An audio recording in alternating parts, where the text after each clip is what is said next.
Friends नमस्कार।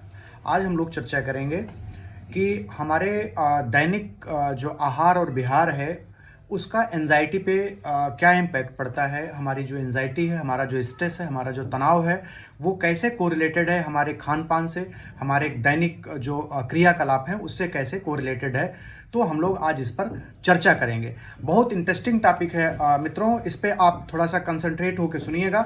ये आपके लिए बहुत ही हेल्पफुल होगा कि जो एटियोलॉजिकल जो फैक्टर्स हैं, जो एटियोलॉजी है उसकी, जो डिजीज़ जिसकी वजह से आपको होती है एंजाइटी या स्ट्रेस की, आप देखिएगा कैसे आपके इन्हीं खान पान में और आपके ही बिहार में, आहार विहार जिसको हम बोलते हैं, मतलब लाइफ स्टाइल में कैसे ही वो निहित है। आप कैसे उसको पहचानेंगे, पहचानने के बाद आप उसको कैसे अपने लाइफ से, अपनी एंजाइटी को, अपने डिप्रेशन को कैसे एलिमिनेट करेंगे, अभी देखिएगा इस वीडियो से आपको बिल्कुल क्लियर और कंफर्म हो जाएगा। तो चलिए आइए चलते हैं मेन टॉपिक पे। आज हम चर्चा कर रहे हैं कि एंजाइटी कैसे डेवलप हो रही है और हमारे खान पान से एंजाइटी के में क्या बदलाव आते हैं। तो सबसे पहले मित्रों मैं ये आपको बताना चाहूँगा कि हमारी जो स्ट्रेस लेवल है, हमारा जो तनाव है, हमारा जो हैप्पीनेस है, वो डिपेंड करता है हमारे बॉडी में एक हार्मोन निकलता है जिसका नाम है सेरोटोनिन। तो आज हम लोग चर्चा करेंगे उस सेरोटोनिन के बारे में कि जो हमारा हैप्पीनेस का हार्मोन है, जिससे हमें खुशी मिलती है, उस हार्मोन की चर्चा हम आज करते हैं। बेसिकली जो सेरोटोनिन है वो ब्लड में जो निकलता है, जो आता है, मिलता है, वो स्मॉल इंटेस्टाइन में बनता है। S cells of small intestine उसको 95% बनाती हैं और 5% जो सेरोटोनिन है वो सिक्रीट होता है सीएनएस से।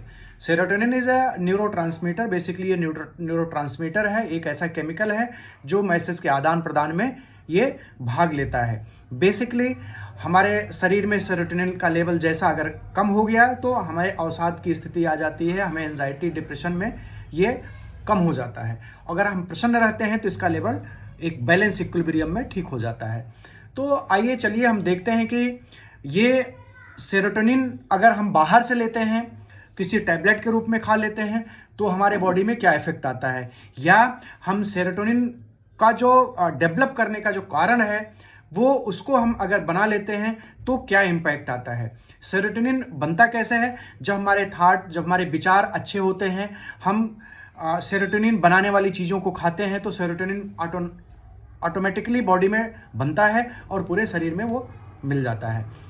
अगर इसके उल्टा अगर हम देखें, अगर सेरोटोनिन का लेवल कम है हमारे में बॉडी के अंदर, बाहर से हम उसको बढ़ाने वाली गोली खा लेते हैं, तो होगा क्या, सेरोटोनिन का लेवल तो बढ़ जाएगा, लेकिन ये शरीर का जो फीडबैक मैकेनिज्म है वो ये आइडेंटिफाई करेगा कि बॉडी के अंदर तो सेरोटोनिन लेवल ठीक है बिल्कुल, अब बॉडी को सिक्रेट करने की ज़रूरत नहीं है। रीज़न बिहाइंड दिस कि ऑलरेडी बॉडी के अंदर सेरोटोनिन का लेवल मेंटेन है, अगर बॉडी भी करेगी तो सेरोटोनिन का लेवल नॉर्मल से ज़्यादा हो जाएगा। इसलिए फीडबैक मैकेनिज्म जाता है बॉडी को कि अब सेरोटोनिन को सिक्रेट नहीं करना है। तो होगा क्या, आप गोली खाते रहेंगे तो सेरोटोनिन का लेवल जो होता है वो अपने आप नहीं बढ़ पाएगा, शरीर उसको नहीं बना पाएगी, आप उन गोली के सहारे तो चलते रहेंगे। तो करना क्या होगा, गोली कैसे आपकी छूटेगी, अब आइए चलते हैं उसके बारे में चर्चा करते हैं। बेसिकली सेरोटोनिन बनता कैसे है। सेरोटोनिन एक टाइप के जो अमीनो एसिड्स होते हैं जिसका नाम है ट्रिप्टोफान। ट्रिप्टोफान बॉडी के अंदर होता है, उस ट्रिप्टोफान से क्या होता है, सेरोटोनिन बनता है। अब वो ट्रिप्टोफान आता कहाँ से है, कुछ हमारे खाने वाली जो चीज़ें होती हैं, जो डाइट मैनेजमेंट की बात, अभी आहार की बात हम करते हैं, कुछ खाने वाली चीज़ें हैं जिसमें ट्रिप्टोफान होता है और उस ट्रिप्टोफान से हमारी बॉडी जो है सेरोटोनिन बनाती है। जैसे कि अभी मिल्क एंड इट्स प्रोडक्ट ले लीजिए, जैसे दूध हो गया, दही हो गया, पनीर हो गया, इसमें ट्रिप्टोफान होता है और अगर हम इन सब चीज़ों को लेते हैं तो सेरोटोनिन का लेवल हमारा बिल्कुल ठीक होता है। दूध का एक और काम है, एक मेलेटोनिन और हार्मोन होता है, मेलेटोनिन को भी ये मेंटेन रखता है, जिसकी वजह से क्या होती है, सर्कैडियन रिदम, जो 24 घंटे का आपका सोने और जागने का जो क्रम है उसको भी मेलेटोनिन नॉर्मलाइज करता है, जिसकी वजह से आप प्रॉपर नींद आती है। प्रॉपर नींद आएगी तो जाहिर सी बात है जो दिमाग में कचरा होगा वो बिल्कुल क्लीन हो जाएगा, मतलब मेंटल पीस मिलेगा, रिलैक्सेशन आपको मिलेगा। तो मिल्क और मिल्क का प्रोडक्ट जो होता है वो ट्रिप्टोफान रिच होता है, इसीलिए घर में ये प्रोविज़न होता है कि रात को सोते समय दूध पीने का, ताकि नींद अच्छी आ सके। ठीक है, एक बात तो ये है। दूसरा है, अभी जैसे हम ड्राई फ्रूट्स की बात करें तो आलमंड्स जो होता है उस पर ट्रिप्टोफान होता है। आलमंड्स हो गया, अखरोट हो गया और मूंगफली हो गया, सोया हो गया, इन सबों में ट्रिप्टोफैन होता है। जैसे कद्दू के बीज हो गए, तो इन सबों में जो ये ट्रिप्टोफान बहुत बहुतायत में पाया जाता है, तो ये आपके बॉडी में सेरोटोनिन लेवल को मेंटेन करने में आपकी काफ़ी मदद करेगा। और अगर हम बात करें फ्रूट्स की, तो फ्रूट्स में केला बहुत अच्छा होता है सेरोटोनिन बढ़ाने में, सेब बहुत अच्छा होता है, आलू बुखारा बहुत अच्छा होता है। इस टाइप के जो फ्रूट्स होते हैं वो भी कहीं ना कहीं सेरोटोनिन लेवल को मेंटेन करने में बहुत अच्छी भूमिका प्ले करते हैं। अभी देखिए खान पान में आज के लाइफ स्टाइल की बात करें हम, तो आजकल हम लोग फास्ट फूड और जंक फूड खाते हैं। फास्ट फूड और जंक फूड की बात करें तो उसमें आपको मिलता क्या है, ज़्यादातर कार्बोहाइड्रेट ही होता है और वो फैट से सना हुआ होता है। चाहे टिक्की कह लीजिए, जो भी बाहर की चीज़ें कह लीजिए, जो भी आप खाते हैं आप उसमें देख लीजिए कार्बोहाइड्रेट होगा। कार्बोहाइड्रेट के अलावा उसमें क्या होगा, फैट होगा। कार्बोहाइड्रेट का क्या काम है, फैट का क्या काम है, वो बॉडी को सिर्फ और सिर्फ एनर्जी देती हैं, बाकी उनका और कोई विशेष रोल नहीं होता है। तो यहाँ जब सेरोटोनिन की बात आती है तो उसमें ट्रिप्टोफान का लेवल 0 होता है जंक एंड फास्ट फूड में। जब ट्रिप्टोफान ही नहीं है तो जाहिर सी बात है आपका सेरोटोनिन लेवल मेंटेन नहीं हो पाएगा, आपको अवसाद की स्थिति, डिप्रेशन की स्थिति, एंजाइटी की स्थिति ये बिल्कुल बरकरार रहेगी, आपको हैप्पीनेस नहीं फील होगा। तो आप जंक फूड हमेशा अवॉइड करें।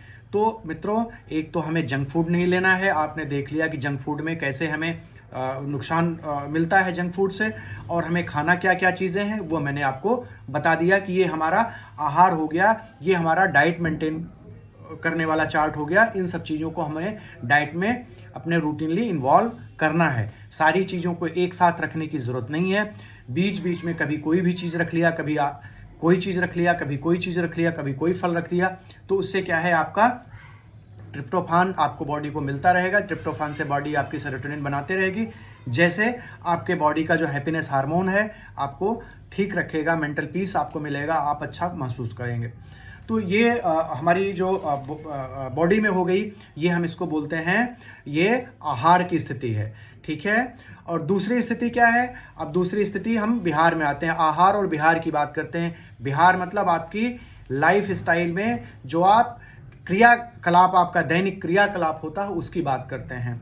तो अगर हम इसकी बात करें कि लाइफ स्टाइल की बात करें तो इसमें हम सबसे टॉप पे रखेंगे सनलाइट। जो सनलाइट होता है, जो सूर्य का प्रकाश होता है, वो इतना पावरफुल है वो कि वो पूरे यूनिवर्स को एनर्जी देता है। परोक्ष अपरोक्ष से अगर कहीं किसी को ऊर्जा मिल रही है तो वो सूर्य भगवान से ही मिल रही है, वो सनलाइट से ही मिल रही है। तो मित्रों ये ध्यान रखिए कि आपकी बॉडी भी जो चार्ज होती है, बॉडी के अंदर जो ऊर्जा आती है, ऊर्जा का जो संचार होता है वो सन से आता है, वो सूर्य से आता है। तो इसीलिए कहा गया है कि जो लोग सुबह उठते हैं, टाइम से उठते हैं, सूर्य भगवान का दीदार करते हैं, सूर्य के प्रेजेंस में एक्सरसाइज करते हैं, योगा प्राणायाम करते हैं, उनका सेरोटोनिन लेवल बहुत ही अच्छा होता है। उन्हें अवसाद की स्थिति, उन्हें टेंशन की स्थिति, स्ट्रेस की स्थिति उनके बॉडी में नहीं होती है। ये देखा गया है सर्दियों में जब सूर्य नहीं निकलता है तो उस समय क्या होता है, सेरोटोनिन लेवल डाउन होता है। और आप देखेंगे जब सर्दियां खत्म हो जाती हैं और जब बसंत ऋतु आता है या गर्मियां आती हैं, जब सूर्य भगवान की ऊर्जा अच्छी मिलती है तो सेरोटोनिन लेवल जो है अप हो जाता है। तो आप देखिए अभी बसंत आ गया है, तो बसंत में क्या है, एक हर्ष और उल्लास का वातावरण होता है। लोग ये मानते हैं कि ये हैप्पीनेस का जो एटमॉस्फेयर है वो क्रिएट हो गया, एक खुशी का माहौल हो जाता है, बहुत सारे त्यौहार शुरू हो जाते हैं। तो इसमें क्या है कि ये जो सूर्य का जो एक सनलाइट का जो एक प्रभाव है आपके बॉडी के ऊपर, ये पड़ता है कि सेरोटोनिन लेवल आपका बढ़ जाता है। तो याद रखिए आप कि जो बॉडी है, बॉडी एनर्जी आपको जो लेती है वो सन से लेती है। सन से ही हमारी स्किन जो है वो विटामिन डी सिंथेसाइज करती है, और विटामिन डी भी कहीं ना कहीं आपके मेंटल पीस और साथ की स्थिति को कंट्रोल करने में, एंजाइटी को कंट्रोल करने में बहुत हेल्प करता है।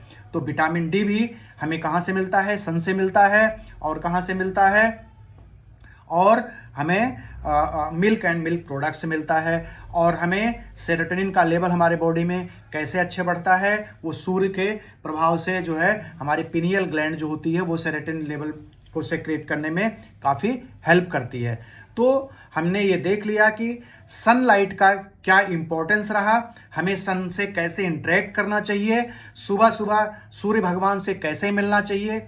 हमारे देखिए अगर हम बात करें तो कहीं ना कहीं वास्तु एक हमारे जो उसमें है, कल्चर में है, वास्तु शास्त्र की बात हम करते हैं। वास्तु शास्त्र में क्या कहते हैं कि जिन घरों का दरवाज़ा, जिन घरों का मेन गेट उत्तर दिशा में या पूर्व दिशा में होता है, उसमें खुशहाली ज़्यादा रहती है, उसमें रहने वाले लोग ज़्यादा हैप्पी और प्रसन्न होते हैं। आप देखिएगा हमारे इंडियन मैथोलॉजी में, हमारे भारतीय संस्कृति में, आज के समय में आप सर्वे कर लीजिए, 99.9% की बात मैं करता हूँ। किसी की कोई मजबूरी हो, शहरों में कहीं जहाँ जगह ज़मीन ना हो या कोई मजबूरी हो, वहाँ की बात तो नहीं करता।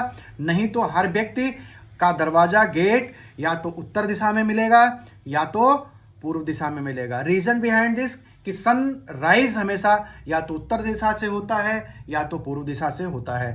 तो सन का जो सन की रेज होती हैं, हमें सबसे पहले सुबह जब मिलती हैं तो हमें जगने में आसानी होती है, हम जल्दी उठ जाते हैं। सूर्य की रोशनी से हम जल्दी उठते हैं, मतलब टाइमली उठ गए, हमें बॉडी में एनर्जी मिल गई, हमारा बॉडी का सेरोटोनिन लेवल अच्छा हो गया, हैप्पीनेस हमारे बॉडी में है, हम पूरे दिन का अच्छा काम करेंगे।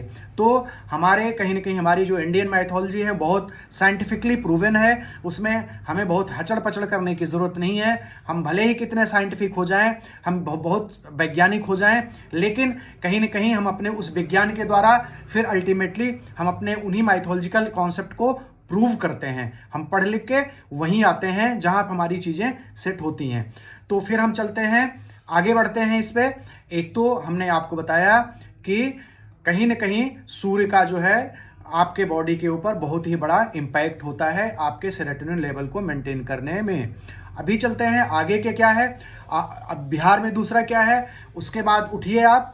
योगा प्राणायाम का आपके लाइफ में बहुत ही इम्पोर्टेंस है। योगा प्राणायाम आप करिए। योगा में बहुत सारे आपके आसन आते हैं। प्राणायाम में आपका अनुलोम विलोम हो गया, भस्त्रिका हो गया, कपालभाति हो गया, जिसमें हम प्राणों का आयाम करते हैं, लंग्स की कैपेसिटी को हम बढ़ाते हैं। और उसके बाद क्या आता है, मेडिटेशन आता है। हम मेडिटेशन क्या है, मेडिटेशन एक ब्रेन की एक्सरसाइज है जो ब्रेन को, हमें ब्रेन में अच्छे हार्मोन को, जो खुशी हैप्पीनेस के हार्मोन्स हैं, सेरोटोनिन है, उसको हमें निकालने में हेल्प करता है। तो हम कोई मंत्र पढ़ते हैं, मंत्र का जाप करते हैं या कोई भी चीज़ करते हैं तो उसका इफेक्ट जो है ब्रेन को जाता है। ब्रेन में एक वाइब्रेशन होती है, हर मंत्र का एक उच्चारण होता है, उस उच्चारण में एक स्पेशल टाइप का वाइब्रेशन होता है जो आपके ब्रेन को हिट करता है, और उस ब्रेन में माइक्रोवेव्स डेवलप होती हैं। वो माइक्रोवेव्स जो होती हैं वो करती क्या हैं, वो ब्रेन को तरोताज़ा करती हैं, ब्रेन के हैप्पीनेस हार्मोन को मेंटेन करती हैं। तो कहीं ना कहीं ये माइथोलॉजी में, ये आपकी माइथोलॉजी में ये चीज़ है कि आप सुबह उठ के स्नान ध्यान करने के बाद सूर्य भगवान को जल दें। सूर्य भगवान को जल इसलिए दें कि सूर्य से भी आपका दीदार हो जाए 2 मिनट के लिए। आप सूर्य से 5 मिनट के लिए अगर मिल लेते हैं तो कहीं ना कहीं आपका बॉडी में एनर्जी मिल जाएगी। उसके बाद क्या है, आप बैठिए, आप बैठ के आप ध्यान लगाइए, जिस भगवान की पूजा करते हैं उस भगवान के साथ बैठिए, उनसे कुछ बातचीत करिए, क्योंकि भगवान एक ऐसी एंटिटी है, एक सुपर नेचुरल पावर ऐसे हैं कि वो आपके साथ 24 घंटा अगर आप मान रहे हैं तो रह सकते हैं। उनसे आप मिलिए, उनके सामने बैठ के जो भी आप मंत्र आप जाप करना चाहते हैं आप जाप करिए, 2 मिनट, 5 मिनट, 10 मिनट जो आपका कैपेसिटी है। उसके बाद अगर आप प्राणायाम की बात करते हैं तो आपके ही माइथोलॉजी में शंख एक कॉन्सेप्ट है। शंख एक ऐसा वाद्य इंस्ट्रूमेंट है जिसमें कि हम अगर शंख को बजाते हैं तो हमारे लंग्स के जो जो जो सेल्स हैं, लंग्स के जो टिश्यूज़ हैं, उनको एक अलग टाइप की एनर्जी मिलती है, उसमें एक इलास्टिसिटी मेंटेन रहती है। जो इलास्टिसिटी से क्या होता है, कैपेसिटी लंग की हमारी बहुत अच्छी बनी रहती है। हम अभी क्या करते हैं, लंग्स की एक्सरसाइज करने के लिए आपने देखा होगा कि बहुत सारे लोग जो फेफड़ों की बीमारी से, जिनको दमा है, अस्थमा है, उनके लिए क्या करते हैं डॉक्टर्स, हमें एक बैलून फुलाने के लिए देते हैं, कोई इंस्ट्रूमेंट देते हैं फुलाने के लिए। उसमें क्या होता है, आप फूंक मार के फुलाते हैं, तो उसमें है क्या, आपने एक काम किया है, आप एक काम कर रहे हैं, तो उसमें क्या है, आपको लगेगा कि हमें अलग से कोई काम करना है। लेकिन माइथोलॉजिकली अगर आप शंख बजाते हैं रोज पूजा करने के बाद, तो वो क्या हो गया, आप अपने माइथोलॉजी से भी जुड़े हुए हैं, आपका दैनिक कार्य भी हो गया, भगवान से आप जुड़ भी गए। और दूसरा क्या हो गया, सबसे बड़ी चीज़ क्या हो गई कि शंख बजाने से आपके फेफड़ों की कैपेसिटी बढ़ गई। आपने प्राणायाम कर लिया तो अलग से आपको करने की ज़रूरत नहीं है। और ये मैं आपको गारंटी के साथ कहता हूँ, अगर रेगुलर आप शंख बजाते हैं, चाहे आप किसी माइथोलॉजी से जुड़ के, चाहे वैसे ही आप बजाते हैं, तो आपके फेफड़े बिल्कुल टोनअप रहेंगे, उनकी मांसपेशियां जो हैं वो बिल्कुल अच्छी रहेंगी, उसमें इलास्टिसिटी अच्छी रहेगी, उसमें एयर ट्रैपिंग की कैपेसिटी अच्छी रहेगी, जिसमें कि आपके लंग्स का जो आयाम है बहुत अच्छा होगा। इस वजह से आप अपने माइथोलॉजी में अगर आप अपने शंख को बजाना चाहते हैं तो सुबह 2 मिनट के लिए ज़रूर शंख को बजाइए। जितना आप बजा सकते हैं कम से कम 3 बार ज़रूर उसको बजाएं, ताकि आपको एक लंग्स का आयाम मिले। उससे क्या होगा, लंग्स एक्सपेंशन के साथ साथ लंग्स पे इलास्टिसिटी अच्छी मेंटेन रहेगी। अभी होगा क्या, इसके साथ साथ ये सारी चीज़ें जो गतिविधियां हैं करेंगे क्या, जो आपके ख्याल बुरे ख्याल थे, जो आपके घटिया सोच 24 घंटे चलती थी, उसको अब टाइम कम मिलेगा। आपका जो टाइम पूजा करने में गया, जो मंत्र जाप करने में गया, जो योगा में गया, जो एक्सरसाइज में गया, वो टाइम, उस टाइम में आप उन गलत ख्यालों से आप बच जाएंगे। जो आपके नेगेटिव थॉट्स है वो आपके कम हो जाएंगे, और इनसे आपको एक पॉजिटिव थॉट मिलेगा, जिससे आपको सेरोटोनिन लेवल अच्छा मिलेगा, अच्छा बढ़ जाएगा, और आप हैप्पी अपने को महसूस करेंगे। तो कहीं ना कहीं आपका जो माइथोलॉजी है आपको बहुत प्रोटेक्ट करता है। हम सबको यही कहते हैं, सबको यही बताते हैं कि एक सुपर नेचुरल पावर कोई एग्जिस्ट करती है। दुनिया में कोई भी व्यक्ति ऐसा नहीं है जो अल्टीमेटली इसको नहीं मानता है। आप कितनी ऊंचाइयां चढ़ लें, कुछ भी कर लें, बट मेटाफिजिक्स आपको एक्सेप्ट करना ही पड़ेगा। कुछ चीज़ें ऐसी होती हैं जो हमारे आपके पहुंच से आज भी परे हैं। ब्रेन हमारी एक ऐसी चीज़ है जिसके बारे में अभी समझ पाना, पढ़ पाना बहुत ही आसान नहीं है। ये एक कॉम्प्लेक्स फिनोमेना है जिसको कि हम समझ पाएं।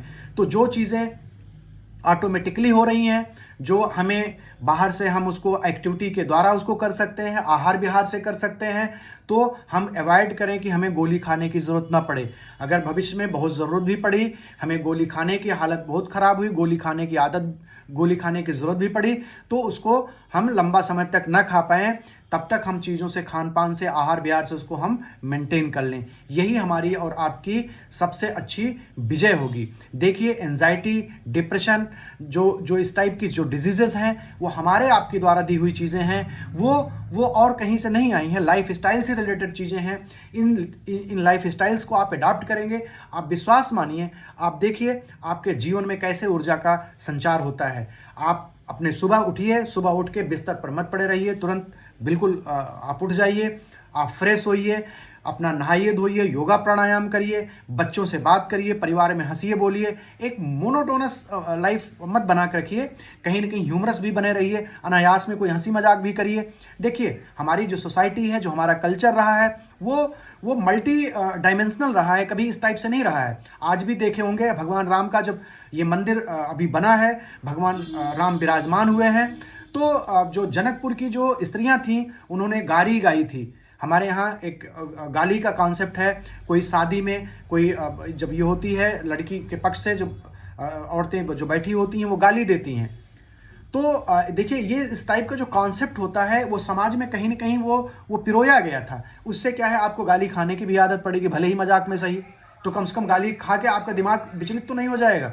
आज क्या है, पहले हंसी मजाक भी होता था, साला साले की, जीजा साले की, उसमें हंसी मजाक भी होते थे। हमें खूब याद है हमारे लाइफ टाइम में, अभी हमारे जो पीछे के जो जनरेशन रही है सब उनमें रहा है। अब धीरे धीरे कल्चर ख़त्म होता जा रहा है, तो कोई अभी छोटे बच्चे से कोई हंसी मजाक भी कर ले तो देखिए उसको एंजाइटी हो जाएगी, डिप्रेशन हो जाएगी, उसने देखा ही नहीं है।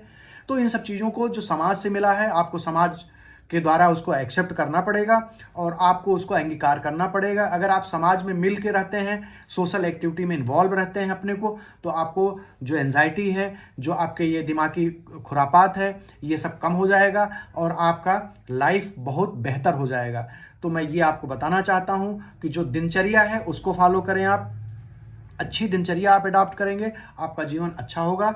आप अगर दिनचर्या फॉलो नहीं करेंगे, इधर उधर की चीज़ों में इन्वॉल्व रहेंगे, आप ऐसे लोगों के संगत में रहे जो ऑलरेडी डिप्रेस्ड हैं, तो आपको डिप्रेस करते रहेंगे। आप जो अच्छे लोग हैं, जो डिप्रेस्ड नहीं हैं, आपके अच्छे जो मित्र हैं, उनके साथ इन्वॉल्व रहिए, उनके साथ खेलिए, बच्चों के साथ खेलिए, आप आउटडोर गेम खेलिए, लेकिन आप एक्टिविटी करते रहिए, फिजिकल एक्टिविटी में इन्वॉल्व रहिए। सेडेंट्री लाइफ स्टाइल मत आप अडॉप्ट करिए। जो बच्चे सेडेंट्री लाइफ स्टाइल अडॉप्ट करते हैं उनमें एंजाइटी डिप्रेशन ज़्यादा होता है। जो सोसाइटी को इंटरेक्ट नहीं करते उसमें एंजाइटी बहुत ही ज़्यादा होता है। तो समाज से मिलकर रहें, सामाजिक गतिविधियों में इन्वॉल्व रहें, अपने लाइफ को मल्टी डायरेक्शनल बनाएं, क्योंकि जब आप अलग अलग चीज़ों को पकड़ते रहेंगे, अलग अलग विचार आपके दिमाग में आते रहेंगे, तो जो एक टाइप का विचार है, गंदा विचार है, नेगेटिव विचार है, उसके लिए समय कम मिल पाएगा। आप उसके बारे में बॉदर मत करिए। मैं बार बार कहता हूं कि एंजाइटी को पकड़ने की चीज़ नहीं है, उसको ठीक करने की ज़रूरत नहीं है, आपको उसके बारे में सोचने की ज़रूरत नहीं है।